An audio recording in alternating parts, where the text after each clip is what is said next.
Early in 2017, I was touring Mexico, enjoying everything a person could enjoy on a trip, having fun snorkeling and swimming. I had just finished going to the Akumal Monkey Sanctuary and was heading back to my hotel. On the way there, I passed by a barbed wire fence with a lot of land and one single cow off in the distance. I didn't think much about it, but as I came closer, I heard someone say, "Excuse me, I wonder if I might ask a favor." I looked at the cow and screamed and thought, how is this ugly yet floppy-eared cow talking to me? A couple minutes later I calmed down and started asking questions to this cow, and the cow answered me and told me his backstory. He told me that he was a male cow, a bull, living with his wife in Wisconsin. They were in the field enjoying their day, minding their own business, when hunters tried to capture him and his wife. He took the bait and let his wife run away, but they tranquilized him, and he passed out and ended up here. I said that's horrible, and he asked if he could still ask the favor from me. I said okay, and he then asked if I could help him escape from here and help him get back home to his meadow in Wisconsin. I answered, "Do you know where we are?" The cow said no. I told him that we're in Mexico, and it's very far away from Wisconsin. But I decided to help the cow. I ran back to my hotel and canceled the rest of my trip.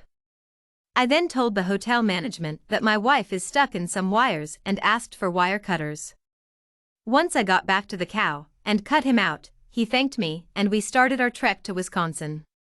On our first couple of days we were fine because I had enough pesos for a couple of weeks. During that time I had a lot of time to talk to the cow and learned that he was very funny and smart. The cow talked and asked me a lot of questions like why I was in Mexico and why I'm not working and a couple of other things. Then I asked the cow how he could talk, and the cow said he can talk because he was worked on and given multiple different serums. Once we finished talking about that, we heard people talking in Spanish. We couldn't understand them, but we saw that they were the Border Patrol, and it was our key to the USA. I couldn't just walk up there with a talking cow next to me or they'd go crazy, so we needed to come up with something to get the cow through. I had the idea that the cow could walk up there looking like a horse, but the cow had a better idea. He decided that we should use the wire cutters that were in my bag and walk around to the fence part. First we had to see if the fence was electric, so I touched it. Luckily it was not electric, and it was just barbed wire at the top so nobody would climb over it. Once we had cut through the fence we made it to the USA, which meant that we would start seeing a lot more grass later on in the journey. We had nowhere to sleep, so we had to make a shelter and fire during the first couple of nights. It was very scary out in the middle of nowhere. All I could think about was getting bitten by something poisonous.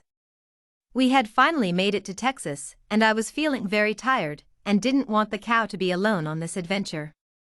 He wouldn't make it alone.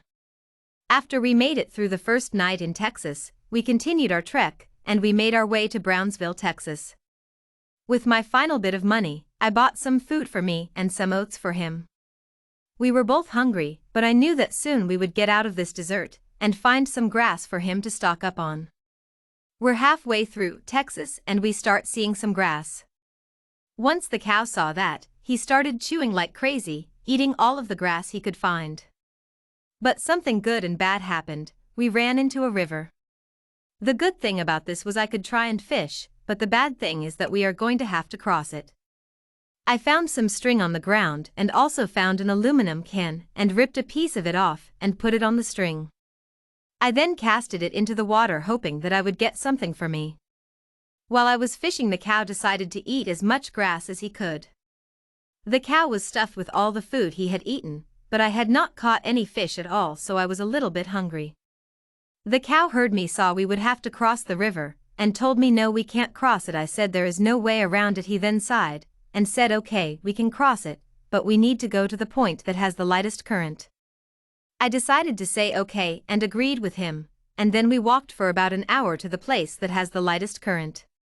Once we found it, we got in and started swimming slowly so we wouldn't waste our energy. Once we made it to the middle of the river, we were so tired and just wanted to get to the other side. But then the cow said he felt something messing with his feet. I dove under the water quickly and found out it was a salmon, and it was just trying to bite the grass from feet off him. To be continued.